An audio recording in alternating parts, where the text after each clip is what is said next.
You were CTO of Meta. You were co-CEO of Salesforce. You're chairman of the board at OpenAI. How do you think the AI market is going to play out? The whole market is going to go towards agents. I think the whole market is going to go towards outcomes-based pricing. It's just so obviously the correct way to build and sell software. This makes me think about, I had Mark Benioff on the podcast. You guys were co-CEOs. He was extremely agent-pilled. It's so hard to sell productivity software, which I learned the hard way. What's a story that comes to mind when you think about your biggest mistake? I was the product manager for was called Google Local. I had a pretty tough product review with Marissa and Larry, and to not do that well with a link from the Google homepage is like kind of embarrassing. I think it's really empowering for people to hear it's possible to succeed in spite of a massive failure like this. They sort of gave me another shot to do a V2 of it that resulted in Google Maps. We got about 10 million people using it on the first day. What mindset contributed to you being successful in such a variety of roles? Waking up every morning, what is the most impactful thing I could do today? Today, my guest is Bret Taylor. Bret is an absolute legendary builder and founder. He co-created Google Maps at Google. He co-founded the social network FriendFeed, which invented the like button and the real-time newsfeed, which he sold to Facebook. He then became CTO at Facebook. He then started a productivity company called Quip, which he sold to Salesforce for $750 million. He then became co-CEO of Salesforce. He's also currently chairman of the board at OpenAI. At one point, he was chairman of the board at Twitter. Today, he's co-founder and CEO of Sierra, an AI startup building agents to help companies with customer service, sales, and more. In our conversation, we cover so much ground, including what skills and mindsets have most helped Bret be so successful in so many roles, why we're all still sleeping on the impact that agents are going to have on the business world, how coding is going to change in the coming years, where the biggest opportunities remain for startups, lessons on pricing and go-to-market in AI, the story behind the like button, and so much more. This is a truly epic conversation with a legendary builder. If you enjoy this podcast, don't forget to subscribe and follow it in your favorite podcasting app or YouTube. Also, if you become an annual subscriber of my newsletter, you get a year free of a bunch of incredible products, including Replit, Lovable, Bolt, N8N, Linear, Superhuman, Descript, Whisperflow, Gamma, Perplexity, Warp, Granola, Magic Patterns, Raycast, JetPRD, Mobbin, and more. Check it out at lennysnewsletter.com and click bundle. With that, I bring you Bret Taylor. This episode is brought to you by CodeRabbit, the AI code review platform transforming how engineering teams ship faster with AI without sacrificing code quality. Code reviews are critical, but time-consuming. CodeRabbit acts as your AI co-pilot, providing instant code review comments and potential impacts of every pull request. Beyond just flagging issues, CodeRabbit provides one-click fix suggestions and lets you define custom code quality rules using AST grep patterns, catching subtle issues that traditional static analysis tools might miss. CodeRabbit also provides free AI code reviews directly in the IDE. It's available in VS Code, Cursor, and Windsurf. CodeRabbit has so far reviewed more than 10 million PRs, installed on 1 million repositories, and is used by over 70,000 open source projects. Get CodeRabbit for free for an entire year at coderabbit.ai using code Lenny. That's coderabbit.ai. This episode is brought to you by Basecamp. Basecamp is the famously straightforward project management system from 37 Signals. Most project management systems are either inadequate or frustratingly complex, but Basecamp is refreshingly clear. It's simple to get started, easy to organize, and Basecamp's visual tools help you see exactly what everyone is working on and how all work is progressing. Keep all your files and conversations about projects directly connected to the projects themselves so that you always know where stuff is and you're not constantly switching contexts. Running a business is hard. Managing your projects should be easy. I've been a longtime fan of what 37 Signals has been up to, and I'm really excited to be sharing this with you. Sign up for a free account at basecamp.com/Lenny. Get somewhere with Basecamp. Bret, thank you so much for being here. Welcome to the podcast. Thanks for having me. My pleasure. There's so much that I want to talk about. You've done so many incredible things over the course of your career. It just boggles the mind, the things that you've done. And we're going to talk about a lot of that sort of stuff. But I want to actually start with the opposite. I want to talk about a time that you messed up, a time that you screwed up in a big way. We have this recurring segment on the podcast I call Fail Corner. And so I thought it'd be fun to just start there before we get into all the great stuff you've done. What's a story that comes to mind when you think about maybe your biggest mistake in building a product? It may not be the biggest, but it was my first prominent mistake as a product manager at Google. So it's for me, it feels big because it was very formative for me as a product designer. So I joined Google in late 2002, early 2003, and I was one of the earliest associate product managers at the company, and first was working on the search system, essentially expanding our index from 1 billion web pages to 10 billion, which was a big deal at the time. It sort of seems quaint now. And then I did a decent job. And so my boss, Marissa Meyer, gave me the opportunity to lead a new product initiative, which was a big bet on me. And I was, it was both an opportunity to do something for Google, but I was also being pretty scrutinized just as a young, new product manager. And the premise given to me was work on local search. At the time, the yellow pages was still dominant. And while Google was really good at searching the web, it wasn't really good for finding a plumber or a restaurant just because it wasn't really a huge part of the internet at the time. So this content wasn't necessarily on the internet.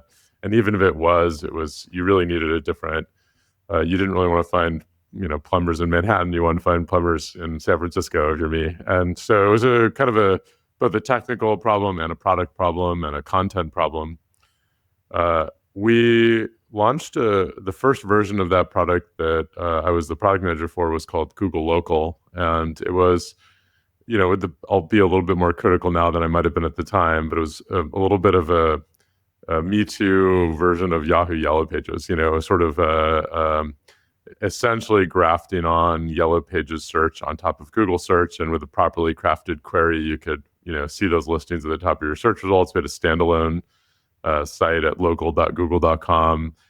And it was an important enough initiative that actually there was on the Google homepage, it had, web, images, and local was up there as well. So, it's got top billing. I mean, you could put almost any link on the Google homepage and get a lot of traffic to it. And despite that, it didn't do that well. And to not do that well with a link from the Google homepage is like kind of embarrassing. I mean, there's not much one can do other like more than giving you that kind of traffic to give you an at bat as a product leader, a product manager.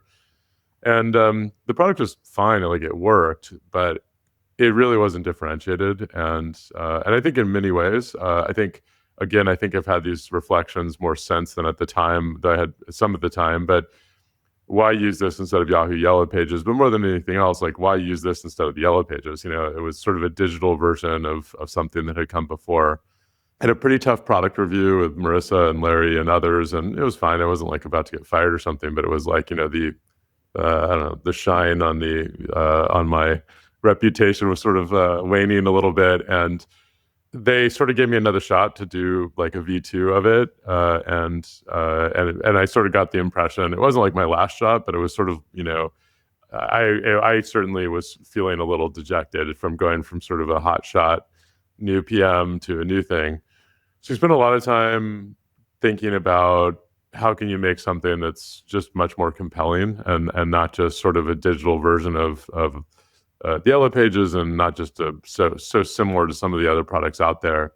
And that's ended up being the thread that we pulled that resulted in Google Maps. We had licensed from MapQuest the ability to put like this little map next to the search results. It was always the ugliest part of the product, and we always made sort of these like backhanded comments about it internally. And we spent a lot of time saying, like, what if we sort of inverted the hierarchy here and made the map the canvas? We ended up finding Lars and Jens Rasmussen, who had been working on this Windows mapping product, and we sort of got them into the company and started exploring this space. And it ended up where through that exploration, we ended up integrating a lot of different products. We ended up integrating mapping, local search, driving directions. Like all of these products at the time were actually separate product categories, and ended up with something that kind of redefined the industry and certainly my career. But it took kind of, I think for me as a product leader, it changed the way I think about product, just because there's sort of feature and functionality, and then there's like, why should I use this thing in the first place? And it was notable, there's a couple of interesting moments. I mean, when we launched Google Maps, we got about 10 million people using it on the first day, which at that scale of the internet at the time was huge.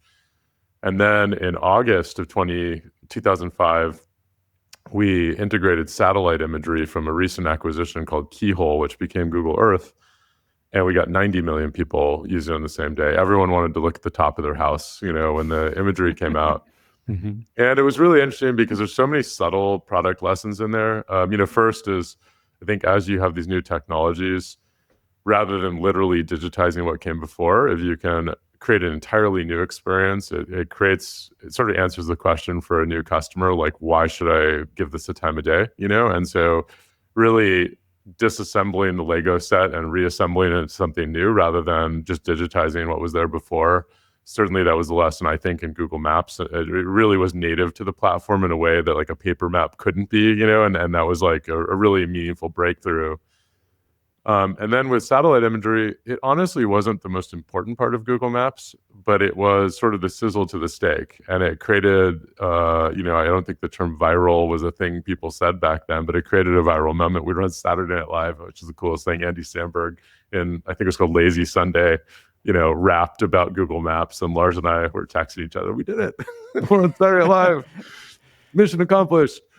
And it was also showing that, as you're thinking about products, there's the, why you decide to use a product, and then what is the enduring value. And those are deeply related, but not all the same thing. And I just learned so many lessons I took with me for like every subsequent product that I worked on. That is an awesome story. One, I think it's really empowering for people to hear. Even you, Bret, who I'm going to share all the successes you've had, have had a massive failure with like the CEO of Google, Marissa Mayer, just like, Bret, you screwed up. And it was like such a big bet. So one, just like it's possible to succeed as you have succeeded in spite of a massive failure like this. And then some of the product lessons you shared, just to highlight a few of these things, because I think this is great, is just you will often not win if you just make something that's kind of a better copy of something else. What you want to look for is something that is an entirely new experience, something that's differentiated, something that's a lot more compelling. Let's flip to talk about what you've learned from actually being very successful at a lot of things. So I was looking at your resume, and you basically have been very successful at every level of the career ladder and in such a huge variety of roles. So let me just read a few of these things for folks that aren't super familiar with your background. You were CTO of Meta. You were co-CEO of Salesforce. You're also CPO and COO at Salesforce. At Google, you joined as an associate product manager, where you famously, you didn't mention this, but you rebuilt Google Maps in a weekend. We're not going to talk about that. You're chairman of the board at OpenAI. You were chairman of the board at Twitter. You've also founded 3 different companies, one social network, one productivity docs company called Quip, and now Sierra. Fun fact, at FriendFeed, you invented the like button. I don't know if people know that, and also just the news feed. I'll just throw that out there to give you some credit. So you're basically an associate product manager, an IC product manager, an engineer, CPO, COO, CTO, CEO of 3 different companies, including a public company. Very rare that somebody is successful at all these types of roles and all these levels. So let me just ask you this question. What mindsets or habits or just ways of working have you worked on building in yourself that you think have most contributed to you being successful in such a variety of roles and levels? Yeah, it's actually something I am proud of. I like the fact I've worn different hats. It's actually amusing when I meet colleagues that I've known from one of those jobs. They'll often think of me through the lens of that job, and so, I'll go to meet folks from Facebook and they think of me largely as an engineer. They'll meet folks from Google, they think of me largely as a product, person.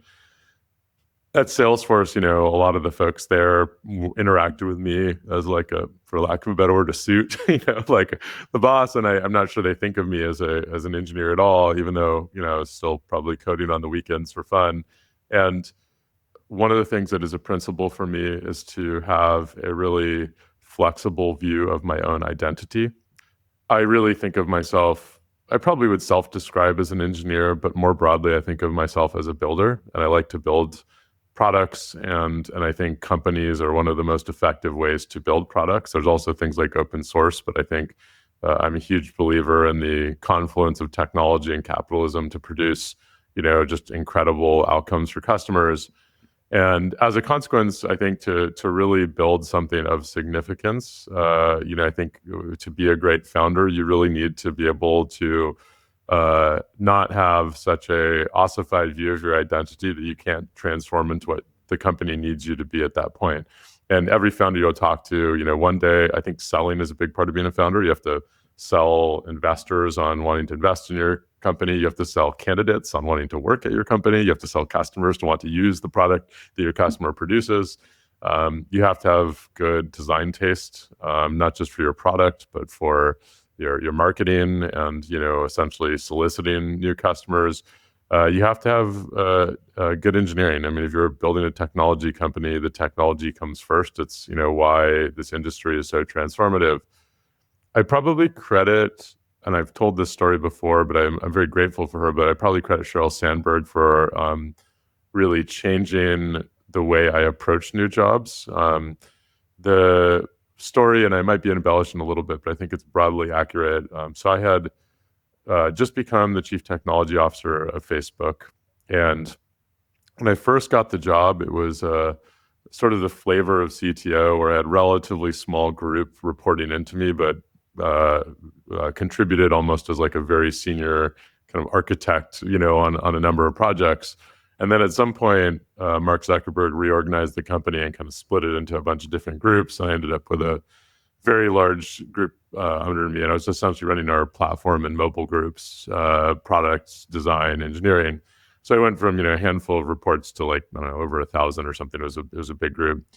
And it was the largest, management job. I had become a manager at Google, but a modest team. And so, and I was doing okay, but not great. And I had this moment where Sheryl saw me. I think I was editing a presentation for a partner just because the presentation I got didn't meet my quality bar. And I was editing it and sort of griping about it. She sort of pulled me into a room and kind of gave me a talking to, like a little bit about holding my team to as high of a standard as I have. If someone wasn't, meeting my expectations, what was my plan to like manage them out of the company, or just like kind of giving me management 101. And she's a remarkable mentor in the sense she can kind of give you feedback that's very direct and like often a bit uncomfortable, but she cares about you, and so it's the type of feedback you listen to. I sort of went home that night and I was kind of stewing on it and like not very happy. I was like, you get sort of naturally a little defensive in those moments. Like, is that really true? Am I really fucking it up? Or is it, is she overreacting? And then I woke up the next day. I was like, no, she's right. And I had realized sort of this subconscious like limiter that was limiting my success in the job, which is I was trying to conform the job to the things I thought I liked to do. So I was spending a lot of my time on some product and technology things that I was passionate about, thinking, I'm the boss, I should, focus on what I want to focus on, instead of thinking about, okay, I'm running the mobile and platform teams at Facebook. What's the most important thing to do today to make our mobile and developer platform successful? And when I reframed the job that way, I did different things. And the thing that was the biggest pleasant surprise to me was I liked it. I thought I liked engineering and product, but in fact, when I changed an organization and it turned out to be more successful, I derived a great deal of joy from seeing that success.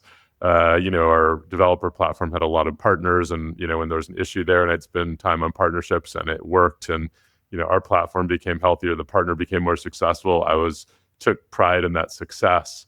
And then I just started being better at my job. And I realized that the actual act of engineering or product design or all the things I thought I liked, what I really liked is impact. And so that conversation led to my sort of waking up every morning, sometimes literally, but certainly in the broadest sense of the word, saying, what is the most impactful thing I can do today? And really thinking almost like if you had an external board of advisors, telling you like, what are the things where if you focus on them, you can maximize the likelihood that what you're trying to achieve will happen. And sometimes it's recruiting, sometimes it's product, sometimes it's engineering, sometimes it's sales. And I've become much more self-reflective just about what is important to work on. And I have become much more receptive to doing things that I previously would have said aren't my favorite things to do, because I derive so much joy from having an impact that I enjoy a lot more things now. And so I really credit Sheryl. I'm so grateful. And actually, it's interesting. I think a lot about this when I give feedback to people now, just like those moments that can kind of like change the trajectory of your career. I mean, I give her all the credit for it. There's so many people that share stories of Sheryl Sandberg giving them advice and that changing their life. Yeah. What a mensch. Yeah. My biggest takeaway from this, which is this question of what is the most impactful thing I could do today? Such a powerful heuristic just to kind of keep in mind. To your point, you may realize you don't want to be doing sales or hiring, but if that's the most impactful thing and you end up doing it, you may realize I like this and I'm good at this. And can I double click on that though for a second? Absolutely. I think it's really hard. One of the dangers for founders and product managers, but I think particularly for founders, is incorrect storytelling. People don't like my product because of X. And if you tell that to yourself and you tell it to your team, all of a sudden it goes from being an intuition to being a fact. Well, you better hope you're right, because if you orient your strategy around fixing that problem and you're wrong, your company is going to fail. So, why did you lose a deal? You could talk to the salesperson who was on the account, or perhaps maybe a product manager was involved in the conversation. It's very important to have intellectual honesty in those moments, because you could say something like, they didn't buy it because the platform cost too much. That's something a salesperson might say. Maybe the real reason is they didn't actually see much value in your platform, so it was communicated to the salesperson as it was too expensive. But in fact, the problem was product differentiation. And you could end up going into a discussion on pricing when in fact there was a much deeper, much harder problem to solve there. But it's not, just like when you break up with someone, you don't say it's because I don't like you anymore. You say it's not you, it's me. You say all these sort of pleasantries because we're all social animals, and you want to be pleasant with the people that around you. So, literally taking what a customer says or what a user says in like a focus group or a usability study is rarely correct. It often is related to what the truth is, but it's very important to get right. And so I think one of the things I've observed with first-time founders in particular is you're often a single issue voter based on your skill set. So if you're a great engineer, the answer to almost every problem in your business is engineering. If you're a product designer, the answer almost to the proverbial redesign, I joke, it's like the dead cat balance of a consumer product. Like this next redesign will fix all of our problems. I don't know if it's ever worked. And then I met a lot of entrepreneurs who are like come from sort of a business development background. They're always thinking about partnerships and we just get this partnership done for this distribution channel. Everything's going to change. And I think it's really important when you're a founder to be self-aware that you will naturally, subconsciously pick the thing that is your strength, your superpower, as a solution to more problems. And in fact, if that you think that's a solution to your problem, it may be right, but you probably by default should question it. Like if you think the thing that you've been doing your whole career is the way to fix your problem, it's at least 30% likely that you've chosen that because of comfort and familiarity, not truth. And so I think it's like one of the skills I think is it really goes around to like, do you have a good co-founder? Do you have a good leadership team? If you're a product manager, like your partner in engineering, your partner in marketing, you really want to have very real conversations to ensure that you're actually working on the actual correct thing. And I think it's easy to say, what's the most impactful thing to do today? My guess, if a lot of people try that, they'll lie to themselves more often than not. And it's a very challenging question to answer. The question's interesting. Being able to answer it accurately is actually the hard part. This feels like such an important lesson you've learned. Is there an example that comes to mind where you learned this the hard way, where you actually ended up Oh yeah, well, you just spend this whole thing on my failures, but I'm fine with that. So you've had too much success. FriendFeed was my first company. At our peak, we had 12 employees, 12 of the best people I've ever worked with. Started the company with Jim Norris, who's an engineer I've known since Stanford, and Paul Buchheit and Sanjeev Singh, who Paul started Gmail. Sanjeev was the first engineer on Gmail. So we had the Google Maps people and the Gmail people. It was like pretty awesome founding team. We made a social network. As you said, we sort of invented a lot of concepts that became popular in the newsfeed. We invented the like button. It was really neat. It was a fun time. we were only really popular in Turkey, Italy, and Iran. And at one point we were blocked in Iran, so we're only popular in Turkey and Italy and Silicon Valley. To this day, actually, a lot of folks in Silicon Valley are like, I love FriendFeed. I'm like, that's awesome. But it wasn't really a successful business. We were a follower-oriented social network, not a friendship-oriented social network, which meant a lot of our content was more like X or Twitter than it is Facebook in that respect, and a lot of sharing newspaper articles, interests, scientific communities, things like that. And there was a period when Twitter, which was one of our competitors at the time, there was a lot more social networks at the time.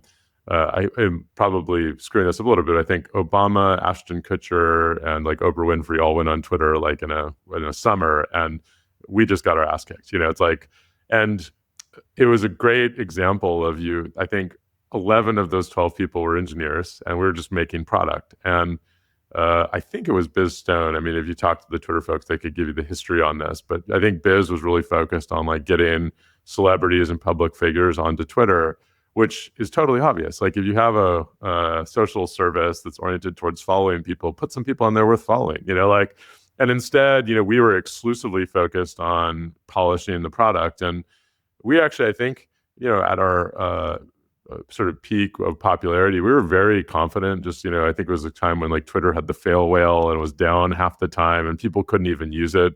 And, our product, we were innovating faster. We had more features. People liked it. And we were up 100% of the time, and we totally lost for no reason related to product at all. And it was an example of, I think somewhat famously, not of like a lot of great entrepreneurs have come out of Google, because once Google was so successful, I think it's hard as a product manager to sort of see like distribution and all the product design and even business model when you have AdWords and money's raining from the sky. It's hard to, there wasn't as much sort of scrutiny, and I think like it's folks like the PayPal mafia, I think, learned a lot more about entrepreneurialism than like a typical PM at Google. So we're just getting punched in the face, and learning this the hard way. And so that was probably the most prominent example of it, and I think we probably did have I can tell you all the flaws of that product, but I don't think that was like the reason why we lost. There's a lot of reasons. I think there was a lot of flaws with the product, but it was a lot of other stuff. And so I've learned, like, accumulated these skills over time. But when I say the hard part of that question is answering it correctly, is it's hard when you don't have experience in something to have intuition in it. So I think if there's probably a structural flaw, it wasn't that I don't know if I could have figured out how to reach out to Ashton Kutcher if I wanted to, right? It's not like he's on my, on my Rolodex, but I probably wasn't soliciting advice from the right people. I think that what's great about the technology industry is there's a lot of advice. Choosing whom you listen to is actually quite difficult. But I think we were somewhat myopic. We're kind of in our own little world creating this product, and we weren't asking people to, like, from the outside in, to say, like, what are you seeing that could go wrong? What are you seeing that could go right? What are you seeing in the industry that we're not doing that you think we might want to do? And this is why boards are important. This is why, finding the right advisors, the advisors who actually tell you what you not necessarily want to hear, but what you need to hear. I think that was probably the missing part. I'm not sure I was great at marketing at the time, but if I had solicited the right advice, I could have learned that was a shortcoming. And I think that was a deep lesson I took from that. I'm a huge believer in boards and getting good advice. Any kind of heuristics or advice for people to know whose advice to listen to? What do you pay attention to when you're like, okay, ignore this person, but listen to this person? Yeah, that one's tough. It does come down to good judgment and being judge of people's character.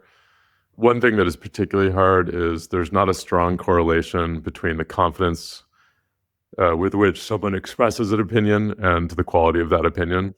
I don't want to say it's inversely correlated, but it's funny with all the podcasts out now. If there's topics I know a lot about, sometimes the most eloquent, confident statements about things I know a lot about are the least accurate, and it sounds extremely persuasive. So it does require very good judgment. One thing is, I think, not just asking for advice, but asking people, who should I talk to get good advice? And you'll find some common answers there. And that's often a really strong signal of good judgment. And then one thing I found is when you ask for advice, don't just ask what to do, but why. Like, be it like an obnoxious 2-year-old kid, why, and really try to understand the framework that someone is using to give you advice. The interesting thing about advice is people are often extrapolating from relatively few experiences. So, they'll say, never do this or always do that. And it's because they had one experience where that something backfired or something could have gone better if they had done it. So it's a useful anecdote, but if you don't ask why and understand they had one experience and here's what happened, it can come across as a rule when in fact it's anecdata. And if you ask advice of 3 people and they all have very similar interactions, you can create kind of like a first principles framework from which that advice emerges. And when you start applying it, you're applying it with a degree of nuance that you couldn't if you're just following a rule. So I think one is it does come down to good judgment. I think, I don't know how to teach that. I think it is probably I'm a huge believer in good judgment. It's one of the things I hire for. I just think that's something that, probably comes from a mix of self-reflection. Like you really need to hold yourselves accountable. Like as an entrepreneur, as a product manager, like if you made a bad decision, spend time reflecting on it, like number one, and really try to understand why and try to like always improve your judgment. I think at the end of the day, that is why you are a good entrepreneur, a good product manager. And number two, when you get advice, really understand where it's coming from and why, so that you can create sort of your own independent view of where that advice came from, and recognize that no one's advice is statistically significant, or very rarely is it. I mean, if you're getting like advice on investing, from Warren Buffett, yeah, okay, it's statistically significant, but that's not. Most advice is like something happened to you once, and you have regrets. So. I love that you're like, I don't know if I have a great answer, and then you just give us an incredible answer to this question. I want to go in a kind of a different direction. You mentioned that you describe yourself as an engineer. I know I heard you code to relax still. Let me just ask you this question, something a lot of people in college are thinking about. Do you think it still makes sense to learn to code? Do you think this will significantly change in the next few years? I do still think it's studying computer science is a different answer than learning to code, but I would say I still think it's extremely valuable to study computer science. I say that because I think computer science is more than coding. If you understand things like, big O notation or complexity theory, or, study algorithms and, why a randomized algorithm works, and why 2 algorithms with like the same sort of big O complexity, one can in practice perform better than others, and why a cache miss matters, and just all these there's a lot more to coding than writing the code. The reason I think that is, I do think the act of creating software is going to transform from typing into a terminal or typing into Visual Studio Code to operating a code generating machine.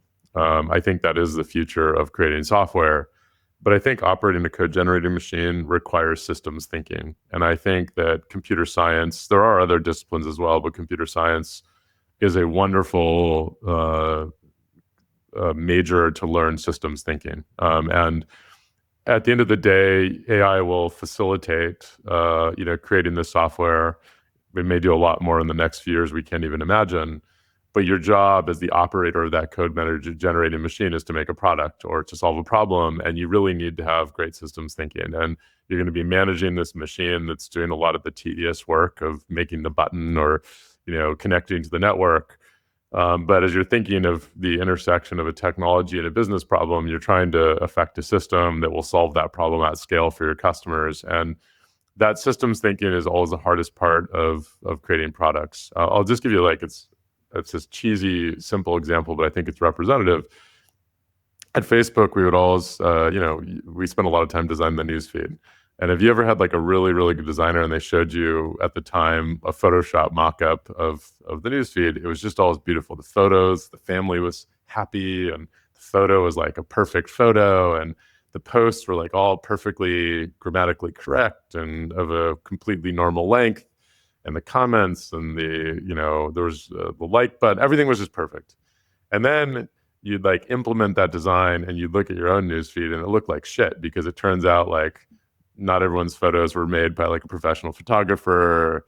The posts were all these different lengths. The comments were like, you suck and like all that stuff. And then all of a sudden you realize that like designing a newsfeed, like Photoshop is the easy part. you need to actually design a system that produces a both in content and visual design, like a delightful experience given input you don't control. And that's a system. That's not, I mean, it's sort of a design, and it's a system. What we did practically, I'm sure it's changed a lot since, I left in 2012, but we made a system so designers had to show their newsfeed designs with real newsfeed data that was messy rather than anything artificial, because I think it forced the process to be more realistic. But I say that because I think that whether AI is writing code or doing the design or doing all these other things, you need to learn how to have a system in your head. You need to understand the basics of what's hard and what's easy and what's possible and what's impossible. And AI can help you do that too, by the way. But I do think that's a really useful skill. I think in general, with the advent of AI agents and AI approaching super intelligence in certain domains, I think the tools with which we do our job will change a lot. I think it's very important to have a very loose attachment to the way we do our jobs. And that story that we won't talk about when I rewrote Google Maps, everyone talks about that story because I think it's because of Paul Bouhet, who told it on some podcast, and it sort of made the rounds. I think that's going to end up sort of this vestige of the past, almost like the human calculators at NASA before the computers were invented. Wow, a person was a calculator? Wow, that's fun. Tell me that story. I think just what I was good at will no longer be useful in the future, or certainly not valuable in the future, and that's okay. So I think we need to have a really loose view of it. But the idea that you shouldn't study these disciplines is sort of like people say, I don't want to study math because I'm not going to use it in my career for X. Well, studying math's quite important. It teaches you how to think. It teaches you how the world works, physics, math. And I think computer science, especially at least sort of the foundations of it, will continue to be the foundations of how we build software. And understanding that when you're interacting, particularly with something that's smarter than you, producing code you may not completely understand, how you constrain it and how you get it to produce these outcomes, I think it will require a lot of sophistication, actually. That's such a great answer. There's this always sense of this binary, should I learn to code or not? And your point here is learn to understand how engineering works and how systems work and what your code does and how it all interconnects. But the way you actually do the coding at your desk will change significantly. This reminds me of something you mentioned on a podcast recently, this idea that you think there should be a new programming language that is more designed for LLMs versus humans. Can you just talk about that? Because I think a lot of people aren't thinking about that. I don't know if it's a language. I would call it a programming system because I think language might be too limited. Mm-hmm. My reductive version of the past, 40 years of computers, maybe more, is, we created the hardware for computers, then we created punch cards, which is the way, in the late 70s, you would tell a computer what to do, or maybe mid to late 70s. Then we invented early operating systems and time-sharing systems. And from the invention of things like Unix at Bell Labs and Berkeley, you ended up with the C programming language, Fortran, and a lot of sort of higher-level programming languages. I think Fortran and then C. And we've sort of moved up the layers of abstraction. So no one does punch cards anymore, obviously. Few people write assembly language. Some people write C, some people write Rust, but a lot of people write Python and TypeScript and things like that. And as we've invented more and more abstractions, we've made it easier to do high leverage things. I always if you look at how remarkable Google was back in the day, or Google Maps, you could probably give a lot of React programmers the task of make a draggable map now. And I think a lot of people could do it. That was true R&D, back in the day. When Salesforce was created in 1998, just putting a database in the cloud was hard. And, that was just that alone was a technical moat that is now trivial with Amazon Web Services. And that technical moat is comically narrow, but the product moat is quite large. I think that if the act of writing code is going from something that is very costly to the marginal cost of that going to zero, how many of the abstractions that we've built are based on human programmer productivity? I think a ton. Like I always laugh that I assume Python is probably the most common generated code just because of how much it's in the training data, and data scientists love Python and I love Python too. It's such a comically bad thing for AI to generate just because it's one of the most inefficient programming languages of all time. If you know the global interpreter lock, and just slow. And I've written a lot of high scale web services and it's just quite slow. And it's very hard to verify. It's not as bad as Perl, but like, if you have a big Python program, how many errors will you find at runtime versus, before releasing it? So Python was designed to be very ergonomic, almost look like pseudocode for humans, for me to write code in a delightful way. That's why data scientists love it so much.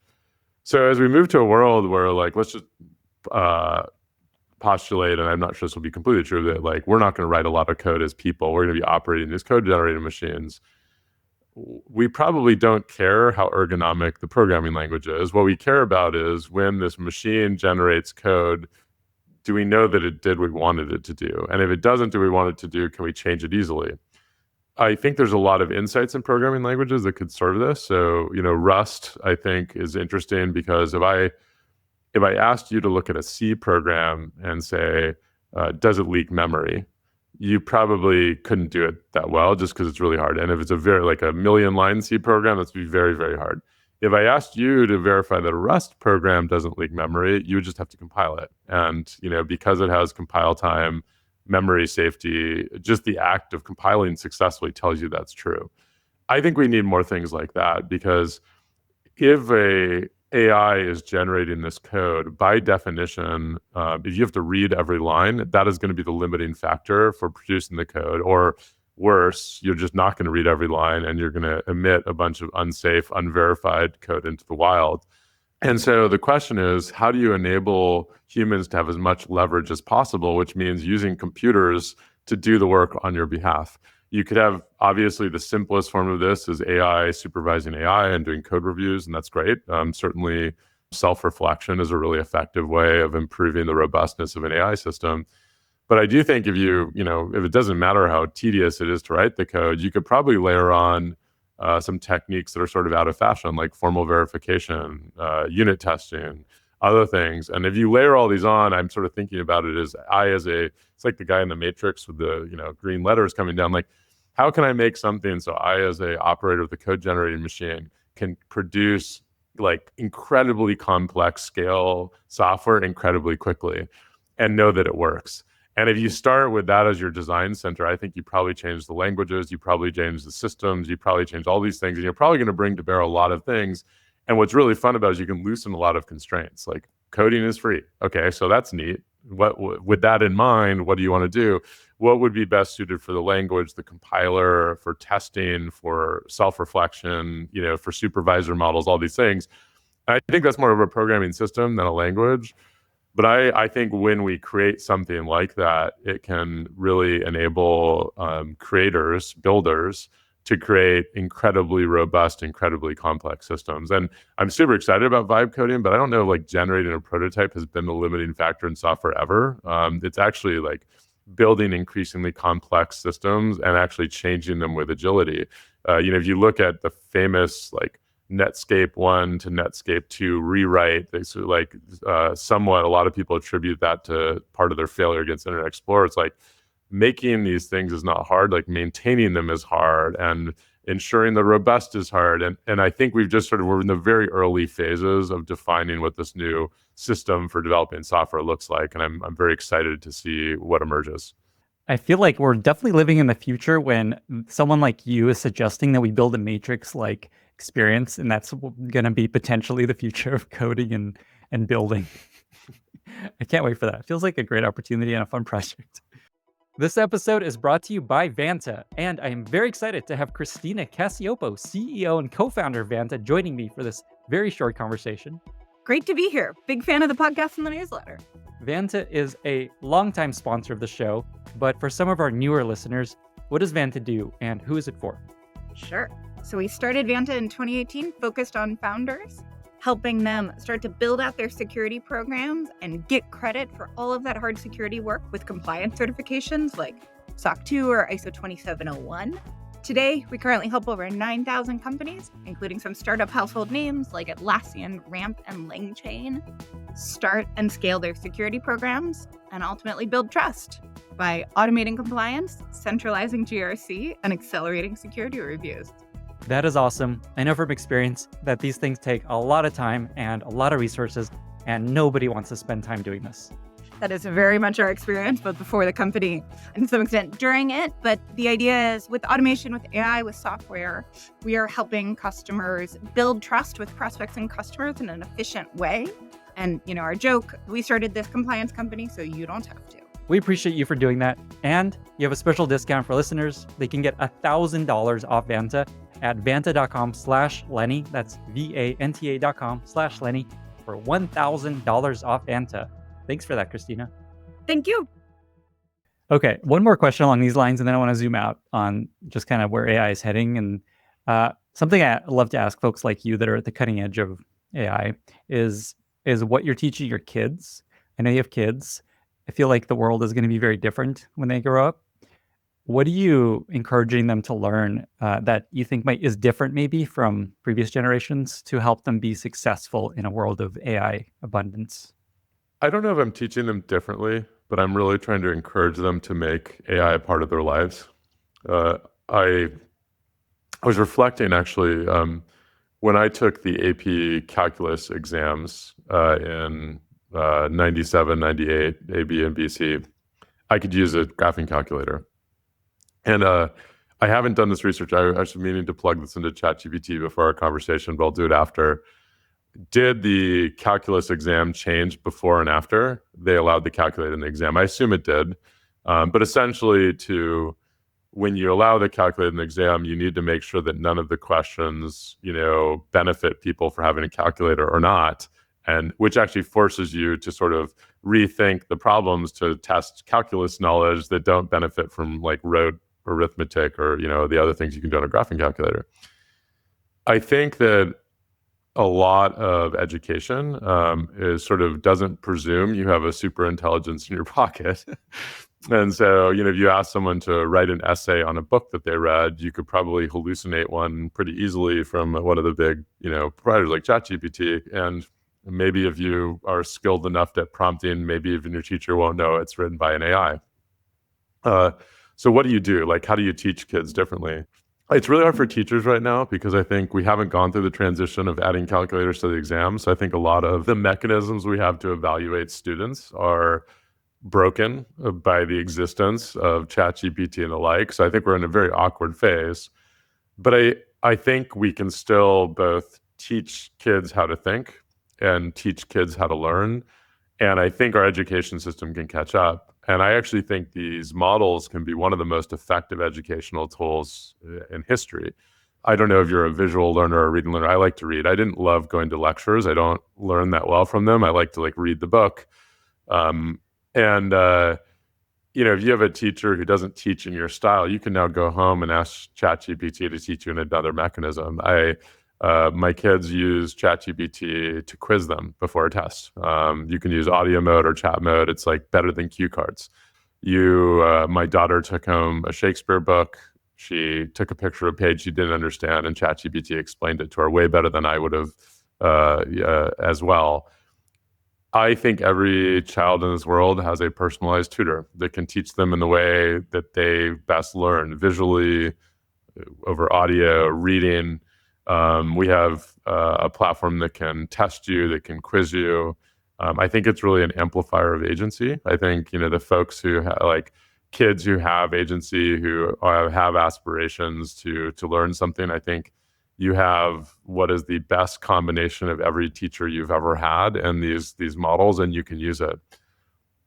So with my kids, my oldest daughter learned how to code, and she was making a website, and every time she had a question for me, I would just make her use ChatGPT. Not because I was trying to be an obnoxious father, but I'm like, she needs to learn that to use this tool because it's amazing. So I really am trying to have them learn how to use it constructively in their lives. But all that said, I just feel a ton of empathy for public school teachers right now. It's very hard because we're just with the technology is moving faster than our educational system, and I think particularly as it relates to evaluation, it's just really challenging for teachers right now. And I worry, because these technologies amplify agency, the opposite can also be true. If you are a student trying to like not learn something, I think these tools probably provide a lot of mechanisms to avoid it as well. And so I think there's a challenge for parents and teachers, and I think we're going to end up with kind of like a bumpy handful of years here. But I brought up the calculus AP exam because obviously a graphing calculator is not ChatGPT, don't get me wrong, but I think we've been able to figure out a way to conform, homework and in-class learning and tests around the technologies available to us fairly successfully to date.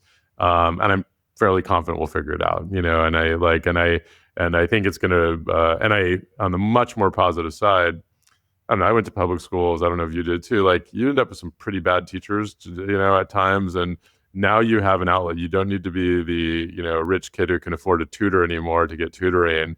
If you are a kid who excels in math and your school doesn't have advanced statistics classes, well, now you do.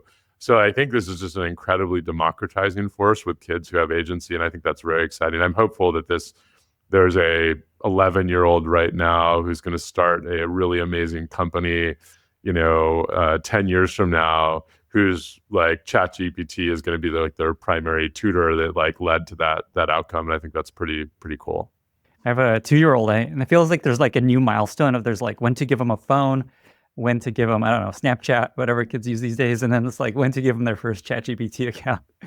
Oh no! I wonder how soon that's supposed to happen. I think ChatGPT. My personal take is it's different than the former two. I don't think mobile phones are great in school or great for kids, and I personally advocate for waiting a long time. But I think that ChatGPT is more like Google search, and it's one thing to have a device in your pocket that's addictive and has push notifications, but it's another thing to use AI to learn. And so I think the two are different. And I really think of AI fundamentally as a utility. And I don't think a lot of parents before ChatGPT said, when should I let my kid use Google search? That's like a different type of tool. And I think thinking it like that is the way I think about these technologies. And so is the form factor for your kids like an iPad or a laptop or something? Yeah, they use like the computer on the desk. Got it. All right. Good tips. This is good for me to learn all these things as my kid ages. Okay. I'm going to zoom out and let's talk about business strategy, AI. One of the biggest questions a lot of founders think about these days is just where should I build? What will foundational model companies not squash and do themselves? Being someone building a very successful AI business and also being on the board of OpenAI, I feel like you have a really unique perspective on what is probably a good idea and it's probably not a good idea. Why do you think the AI market is going to play out, and where do you think founders should focus and also just try to avoid? I think there's 3 segments of the AI market that will end up fairly meaningful markets, and then I'll end with how I think it's going to play out. So first is the frontier model market or foundation model market. I think this will end up the small handful of hyperscalers and really big labs, just like the cloud infrastructure as a service market. So and the reason for that is that creating a frontier model is entirely a function of CapEx, and you need a company with huge amounts of CapEx capacity to build one of these models. All of the companies that were startups that tried to do this have already been consolidated, or almost all of them, Inflection, Adept, Character, and others. And I think it's just there doesn't appear to be a viable business model for a startup because of the amount of CapEx required. And there's just not enough runway, fundraising runway to get to escape velocity. And also the models deteriorate in value fairly quickly as an asset class. And so you need just a lot of scale to make a return on the investment for a model that deteriorates in value so quickly. So I think that's going to end up, probably no entrepreneur should build a frontier model. That's my Unless take. You're Elon. Yeah. He's different, right? And he has the capacity to raise billions in capital. And my guess is most of your other listeners don't. And he's the greatest of all time for a reason. And he's different. You don't compare yourself to him, The other part of the market is the tooling. And I think there's, a lot of folks selling pickaxes in the gold rush. This is data labeling services. This is, data platforms. It's eval tools. More specialized models, like 11 Labs has a great set of voice models that a lot of companies use that are really high quality. And it's sort of like, if you're trying to be successful in AI, what are the different tools and services that you need? There is some risk to the tooling market because it's pretty close to the sun. So if you look at the infrastructure as a service market and the cloud tooling market, like the Confluent and Databricks and Snowflake, a lot of the Amazon and Azure and others have competing products in those areas because they're very adjacent to the infrastructure itself. And every infrastructure provider is trying to differentiate by moving up the stack, and you're right there. And so there's some real meaningful companies, as I mentioned, like Snowflake, Databricks, Confluent, and others, but there's a lot of others that were sort of obviated by technology from the infrastructure providers themselves. So those companies probably are the most at risk for, a developer day from one of these big foundation model companies releasing exactly what they do. So there's probably a lot of people who need your tool, but the question will be if or when is probably the right way to think about it. One of these large infrastructure providers introduces a competitor, why will people continue to choose you? So it's a good market, but it's a little bit close to the sun, as I said. And then there's the applied AI market. I think this will play out for companies who build agents. I think agent is the new app. And so I think that's going to be sort of the product form factor. So there's companies like Sierra. We help companies build agents to answer the phone or answer the chat for customer experience and customer service. There's companies like Harvey that make agents for both a legal, paralegal profession, antitrust reviews, reviewing contracts, et cetera, et cetera. There's companies that do content marketing. There's companies that do supply chain analysis. I think this is sort of like the software as a service market. They'll probably be higher margin companies because you're selling something that achieves a business outcome as opposed to being a byproduct of the models themselves. They will almost certainly pay taxes down to the model providers, which is why those model providers will end up extremely large scale, but probably slightly lower margin. And I think, the market for them will be probably less technical. I mean, if you think about the purest form of software as a service, it's not like you ask like, what database do you use, right? It's really about the feature and function. I think that's where agents will go. I think it's going to be more about product than it is about technology over time. Just going back to my metaphor, in 1998 when Mark and Parker started Salesforce, just getting that database running in the cloud was like a technical achievement. Nowadays, no one asks about that because you can just spin up a database in AWS or Azure and it's like no problem. I think today, getting an orchestrating an agentic process on top of the models is sounds really fancy and it's really hard and all that stuff. I'm pretty sure that's going to be easy in 3 or 4 years. It's just as the technology improves. And so over time, you say what is an agent company? Well, it looks a little bit like software as a service. You're going to talk a little bit less about how you deal with the models. In the same way, modern SaaS, few people ask what database you use, but you'll probably ask a lot about the workflows and what business outcomes that you're driving. Are you generating leads for a sales team? Are you minimizing your procurement spend? Whatever value you're providing, it's going to sort of slowly evolve towards that. I'm very excited. I don't think startups should probably build foundation models. I think, you can shoot your shot. If you have a vision for the future, go for it. But I think it's probably a challenging market that's already sort of consolidated. I'm very excited about the other two markets. I'm particularly excited as building agents becomes easier to see a lot of long tail agent companies come out. I was looking at a website for the top 50 software companies in the stock market, and obviously the top 5 are the big ones like Microsoft, Amazon, Google, all that. But the next 50 are all SaaS companies, and they're some of them are very exciting, some of them are super boring. But this is how the software market has evolved. I think we're going to see something kind of similar with agents. It's not just going to be these huge markets we're in customer service and software engineering. It's going to be a lot of things where people are spending a lot of time and resources that an agent can just solve. But it requires an entrepreneur who actually understands that business problem deeply.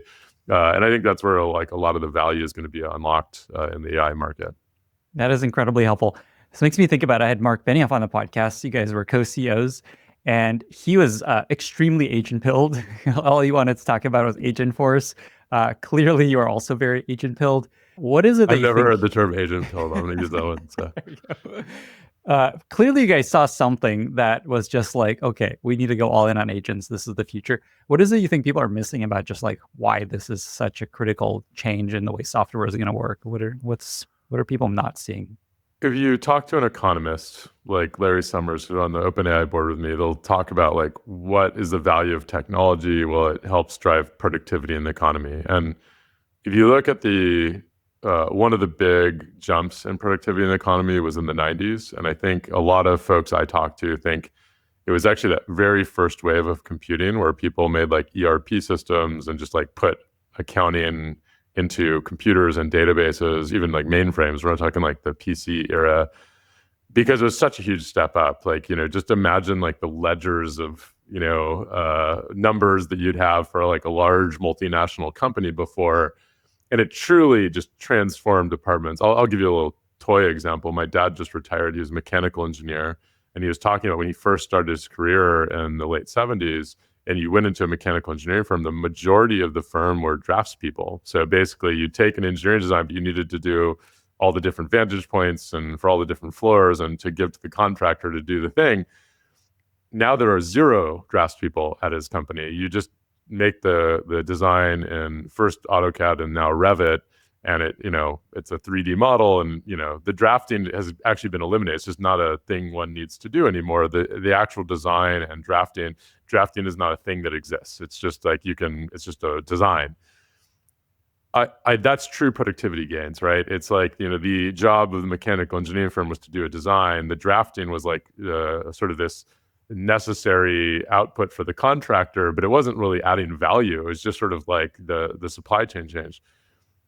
If you look at the history of the software industry from the PC on, there's been meaningful productivity gains, but just not nearly as meaningful as that first huge jump. And I'm not smart enough to know exactly why, but it is interesting. Like there has the promise of productivity gains from technology hasn't been as realized, I think, as some people thought. I think agents will truly like start to bend the curve again, like we did in the very early days of computing, because software is going from helping an individual be slightly more productive, to actually accomplishing a job autonomously. And as a consequence, just like you don't need draftspeople in a mechanical engineering firm, you just won't need someone doing that thing anymore. It means they can do something else that's higher leverage and more productive. And you can actually, a smaller group of people can accomplish more and, truly drive productivity gains in the economy. And, I think if you've ever sold enterprise software, you end up in these discussions as a vendor with the customer where you'll have like a value discussion, and you'll do these like somewhat convoluted, things like, okay, it's like you're selling a sales thing. Okay, well, if every salesperson sells, 5% more, and you should pay us $1 million. Like, and it's roughly that conversation.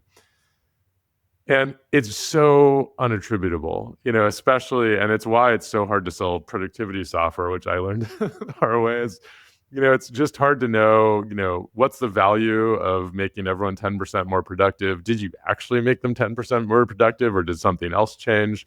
You don't really know all these things.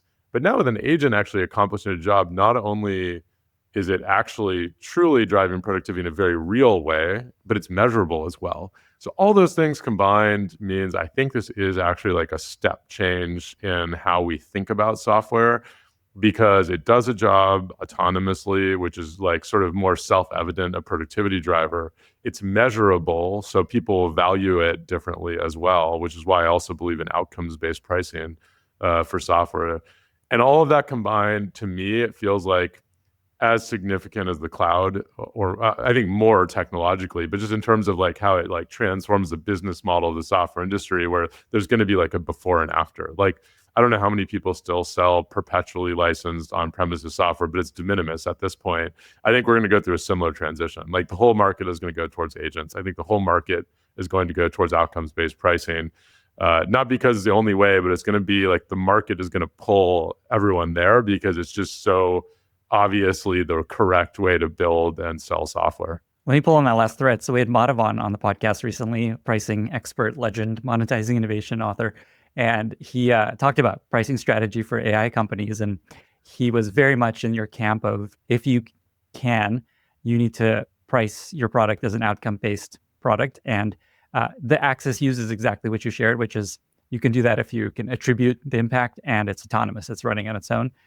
Maybe just and he actually used Sierra as one of the shining examples of this being successful.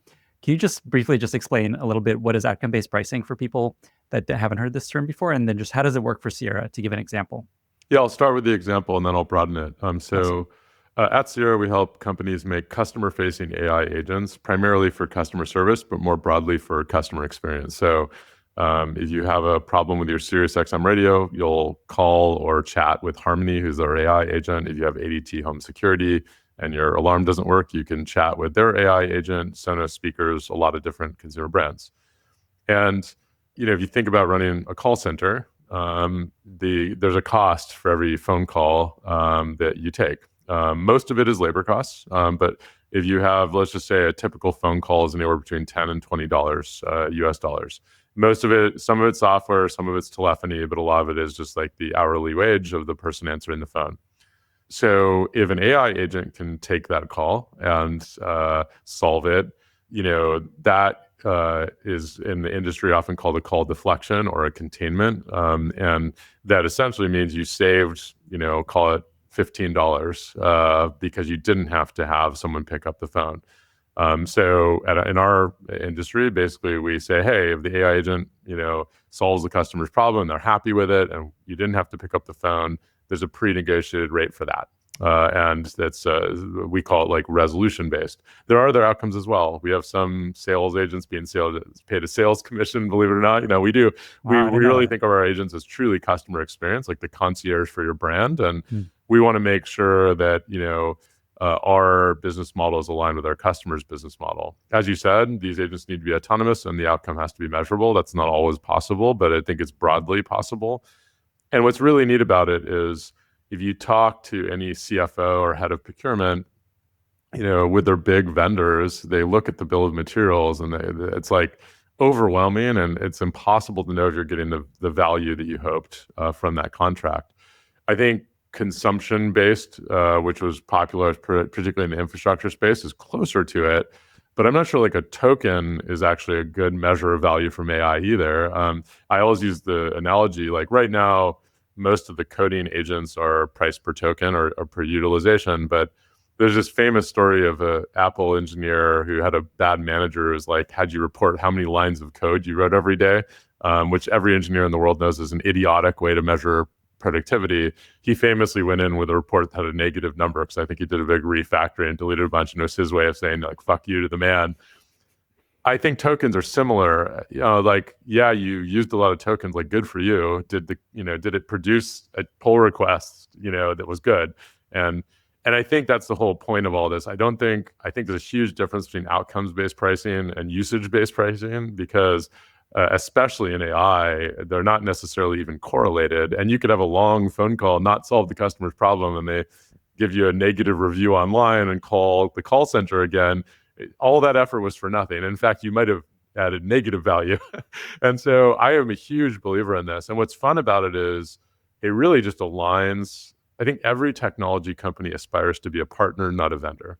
And I think at Sierra, we are truly a partner to every single one of our customers because we're all aligned on what we want to achieve. And I think that is really where the software industry should go. It requires a lot of different shape of a company. You have to be able to help your customers achieve those outcomes. You can't just throw software at the wall because you'll never get paid if it doesn't.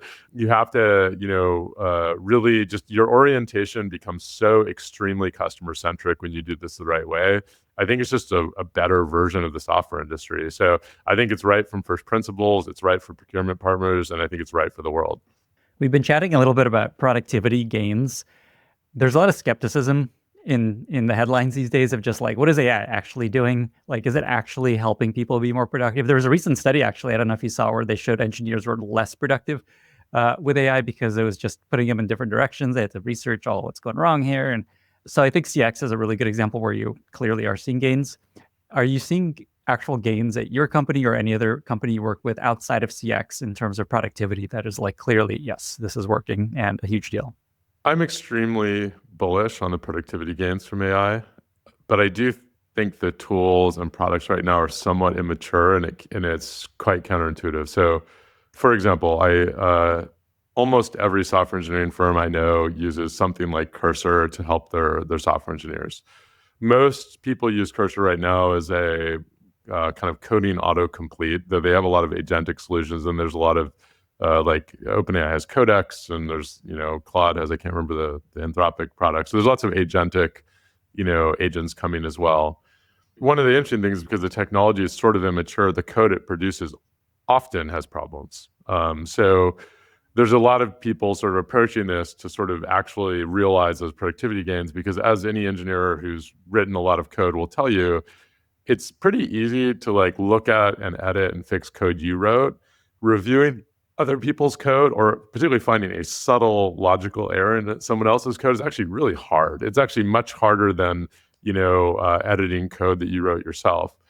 So if the code produced by a coding agent is often incorrect, it actually can take a lot of like cognitive load and time to fix it. And in fact, if you end up producing lots of issues with your customers, you could end up producing a lot of features, but actually like mucking up the machine a little bit and having something that's not ideal.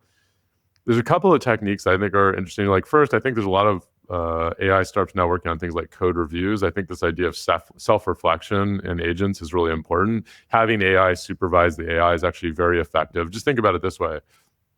If you produce an AI agent that's right 90% of the time, that's not that great. But how hard would it be to make another AI agent to find the errors the other 10% of the time? That might be a tractable problem.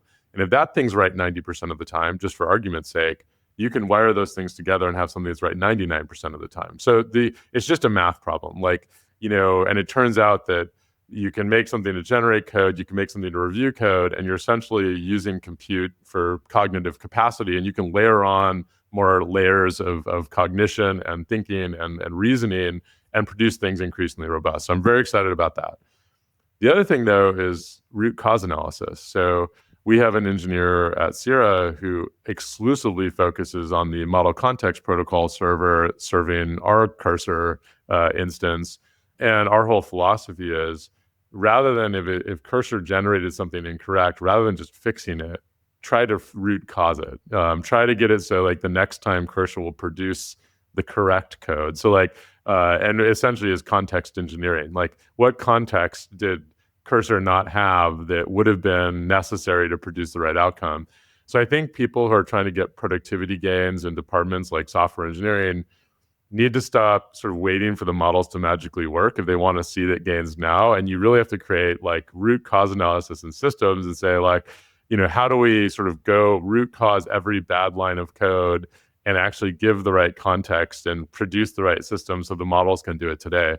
Over time, that probably like less necessary, and you'll have less context engineering necessary to do it. But you really have to think of this as a system. And I think people are sort of like waiting for the models to just magically get better. And I'm like, well, that'll happen eventually. But if you want the gains now, you got to put in the work. I mean, that's essentially why applied AI companies exist. And the work is non-trivial, but you can do it. And so, for customers using platforms like Sierra, AI agents aren't perfect, but we're creating a system that lets customers create a virtuous cycle of improvement. If you want to go from a 65% automated resolution rate to 75%, we have 1 billion tools to let AI help you do that. Identify opportunities for improvement, figure out why people are frustrated, what new capabilities can we add to our agent to improve the resolution rate. And you're sort of let AI put the needles at the top of the haystack on your behalf. And I think that's really the way to optimize these systems. I've never heard of this technique of improving Cursor by adding additional context. What's the actual way of doing that? You build an MCP server that everything runs through, or is it like you add cursor rules? What's the actual approach there? I'm probably out of my depth here, but it's essentially MCP. But it's essentially, because that's how you provide context to Cursor. And I think that almost always when you have a model making a poor decision, if it's a good model, it's lack of context. And so you really want to find the intersection of your particular product and code base with the context available to these coding agents and systems, and fix it at the root is sort of the principle here. Got it. That is very cool. I hadn't heard of people doing that. Model context protocol makes sense. We've talked about productivity gains outside CX. Just to give you a chance to share how amazing what you've built is, what are some of the gains you see from people using Sierra? Yeah, we have our customers see anywhere between 50 and 90% of their customer service interactions completely automated, which I think is really exciting. And we serve just a really, really broad range of customers. We serve the health insurance industry, the healthcare provider space, banks. You can actually refinance your home using an agent. One of our customers built on our platform to the telecommunications industry, DirecTV, SiriusXM, to a lot of retailers as well, which is really fun. Everyone from Wayfair to clothing retailers like Olakai and Chubby Shorts. What's really neat about it is a pretty diverse range of use cases, and it's everything from helping you, sign up for we have an agent that helps with customer support in one of the big dating applications to, helping you upgrade or downgrade your SiriusXM plan. Actually, it's really funny. We do technical support from everything from home alarm systems to Sonos speakers to more recently CAT scan machines, which I think is amazing. So technicians going in and fixing the CAT scan machine can chat with an AI agent to help them guide them through that process. We're the leader in this space. We're trying to enable every company in the world to create their agent with their brand at the top that I think will become as meaningful of a digital touch point as their website or their mobile app. In the short term, it can really transform the costs of running a customer service team, and what's remarkable is do so with really high customer satisfaction scores. That Weight Watchers agent, I believe, has a customer satisfaction score of 4.6 out of 5, which is pretty amazing. And what's interesting about service too, it's often people having a problem. And so, when you have a Clear, I don't know if you use them in the airport, I think that agent has a CSAT score of 4.7 out of 5. People are coming in with a problem and ending delighted. And I think that's really the opportunity here. And our whole vision is that we're going to move towards a world where every single one of the interactions with your customers can be instant. It can be multilingual. It can be over audio. It can be over chat. It can be digital. It can be over the phone. And it can be very personalized. And I think that's really, really exciting. And if you think about all the best moments you've had with a brand, it's like that store associate who and it's like, for me, it's like the butcher at the grocery store. I love to cook. He knows me. We talk.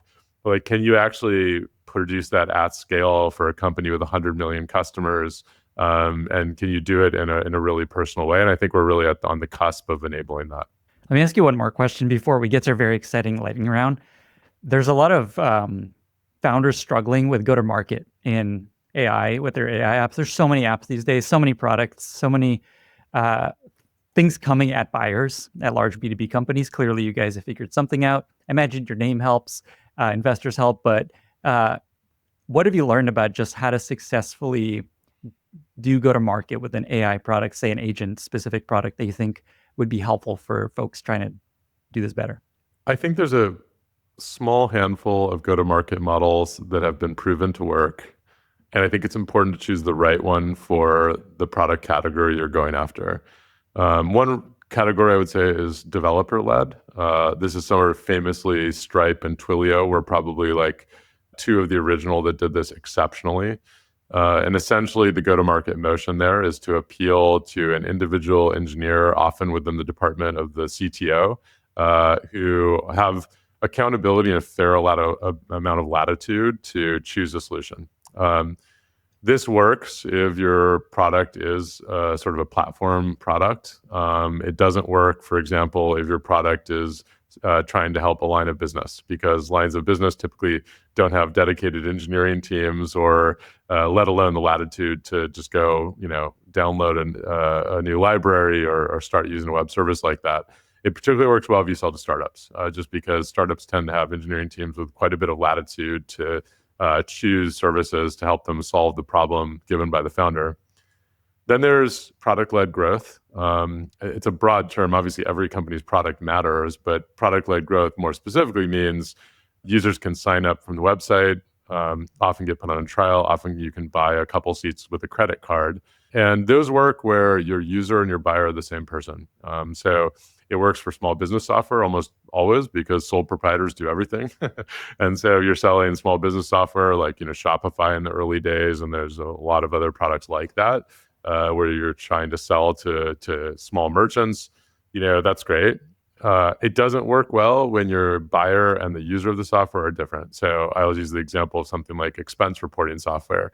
The user of that software is an individual employee, but the buyer is often a finance department. And so, having sign up and buy with your credit card doesn't make sense because the person using it is not the person with the credit card, and it just doesn't work. And then there's direct sales. And direct sales had gone, I don't say out of fashion, but if I think of like the best direct sales companies, there's a lot of lineage from Oracle, but you think SAP, Oracle, ServiceNow, Salesforce, Adobe, perhaps, and there's others as well. And these were companies that sold into, large lines of business in a relatively traditional sales motion. I think because product-led growth became very popular, I think a lot of companies use that, which is great. That motion produces great products. But if PLG means that you aren't actually engaging with the buyer of your software, like you're not going to grow. And so I've actually seen more recently with a lot of AI companies, direct sales come a little bit more back into fashion because I think so many of the opportunities in AI are actually meet that qualification where the buyer and the user are not necessarily the same person, and it really requires that go-to-market motion. Where I see entrepreneurs stumble is they'll sort of choose a go-to-market motion without thinking through what is the process of purchasing this software, what is the process of evaluating the value of this software. And I think people just need to be much more like first principles about it and much more thoughtful about it. And candidly, I think like a lot of companies should leverage direct sales more than they do. And even though it like because of the sometimes justified reputation of the quality of products of some of these direct sales companies, it sort of had gotten a bad name, and I think a lot. I'm sort of thankful to see it coming back in a lot of the AI market. I feel like this message is something a lot of founders need to hear, especially founders that aren't from a business background of that sales turns them off. They don't think they're going to be great at sales. Just this push of this might be what you have to get really good at, and this is how you win. And you can't just rely on product-led growth. Yeah. Bret, is there anything else that you wanted to share? Any last nugget of wisdom? Anything you want to double click on before we get to our very exciting lightning round? No, go ahead. Okay, let's do it. Here we go. Welcome to our very exciting lightning round. I've got 5 questions for you. Are you ready? Yeah, go ahead. What are 2 or 3 books that you find yourself recommending most to other people? I don't read a lot of nonfiction. But probably if I had to pick one sort of in the area of the topics we talked about, Competing Against Luck, which was the book that produced Jobs to be Done, which is a framework I really believe in. My only critique is I think most of these sort of like business books should be like an article. So maybe buy the book and punch into ChatGPT and get the summary. But buy the book. It's Clayton Christensen talked about it, but it's a really good framework for thinking about delivering value with their products, and I think it definitely influenced me. On the actually, one book I do recommend is Endurance, which is the story of Shackleton's trip to go to the South Pole. Like half the book is him starving to death and eating seal meat with his crew of people frozen in their boat. I've never seen a better story of grit in my entire life. It's like kind of remarkable that it's a true story. And if you want to if you're an entrepreneur going through a hard time, read that. You're like, okay, it could be worse. It's a great book too. It's just remarkable that it's a true story.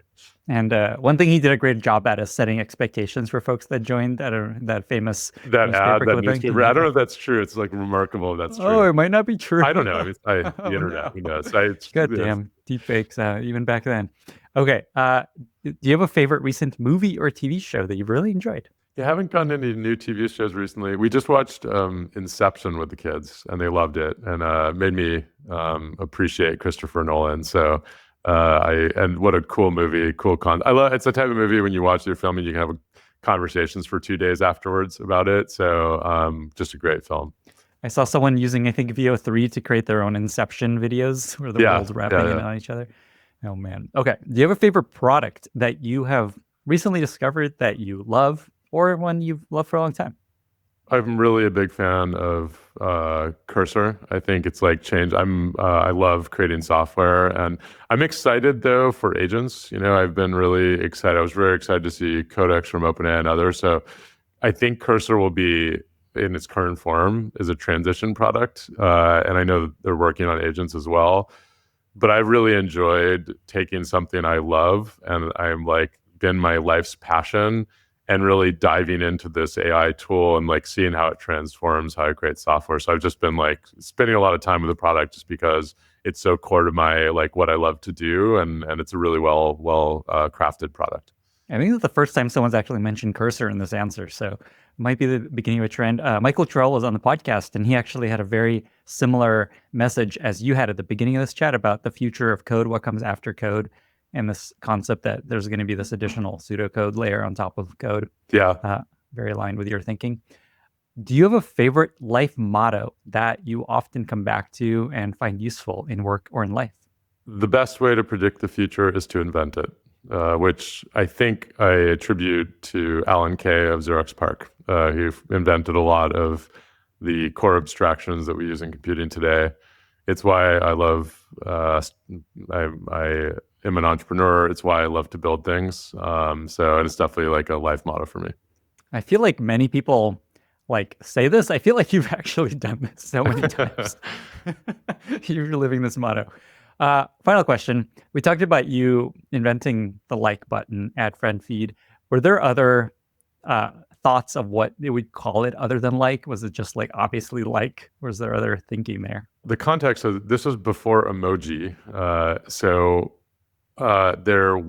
If you read the comments on FriendFeed posts, at least 70% of them were cool or wow or yeah or neat.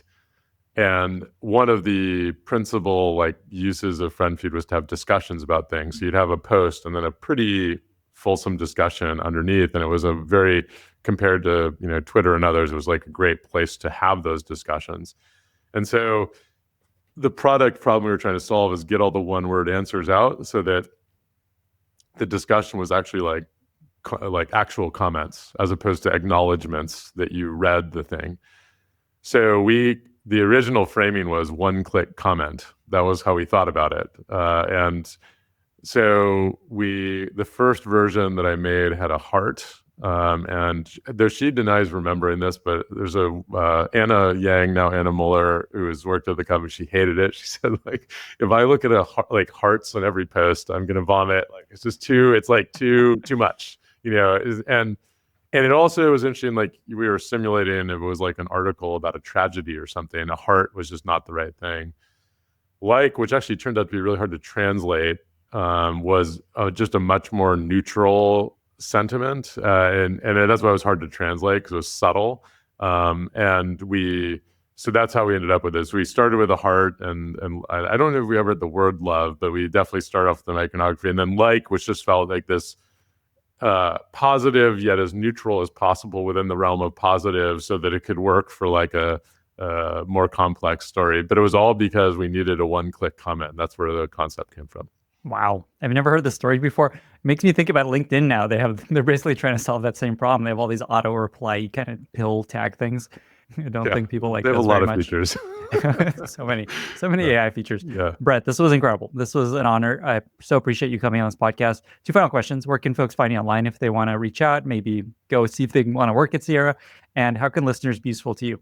If you want an AI agent to help with customer service, go to Sierra.ai. If you want to apply here, Sierra.ai/careers. We have offices in San Francisco, New York, Atlanta, and London, and are hiring pretty aggressively in every department. So please reach out if you're interested. And how can listeners be useful to you? Is it try out Sierra? Anything else there? Yeah, try out Sierra. I'm a single issue voter. Staying on message. I love it. Yeah. Bret, thank you so much for being here. Yeah, thanks for having me. Bye, everyone. Thank you so much for listening. If you found this valuable, you can subscribe to the show on Apple Podcasts, Spotify, or your favorite podcast app. Also, please consider giving us a rating or leaving a review, as that really helps other listeners find the podcast. You can find all past episodes or learn more about the show at lennyspodcast.com. See you in the next episode.